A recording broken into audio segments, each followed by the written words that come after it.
அப்போ அந்த சமயத்தை நெருக்கப்படுங்க, விழித்திருங்கள். வாசிக்கலாம், என்ன பண்ணு? விழித்திருங்கள்.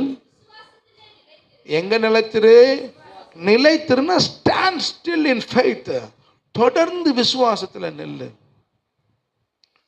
தமிழ் டிரான்ஸ்லேஷன் பார்த்து, நீங்கள் சும்மா இருப்பேன் நான் உங்களுக்காக.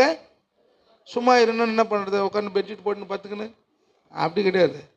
தொடர்ந்து நில்லு, நான் உனக்காக யுத்தம் பண்ணேன். ஸ்டாண்ட் ஸ்டில், நான் உனக்கு தொடர்ந்து நில்லு, எனக்காக நில்லு, அப்போ நான் உனக்காக யுத்தம் பண்ணுவேன். எத்தனை பேர் ஆமென் சொல்கிறேன்? நம்ம தொடர்ந்து நிற்க மாட்டாங்கன்னா பிரச்சனை உண்டாயிடுது. சின்ன பிரச்சனையாக வேலைக்கிறோம், சின்ன பிரச்சனை வெளில போ, சின்ன பிரச்சனை ஆண்டை விட்டு சமூகத்தை விட்டு. இல்லையா? எத்தனையோ போராட்டங்களை கடந்து வந்திருக்கும், எத்தனையோ சூழ்நிலை கடந்து வந்திருக்கும். இல்லையா? சொல்லுங்களேன், சத்தமாக சொல்லுங்களேன். எனக்கு தெரிஞ்சு நான் 20 வருஷத்தில் ஒரு சண்டே சர்வீஸ் கூட மிஸ் பண்ணதில்லை. ஒரு சண்டே சர்வீஸ் கூட மிஸ் பண்ணது.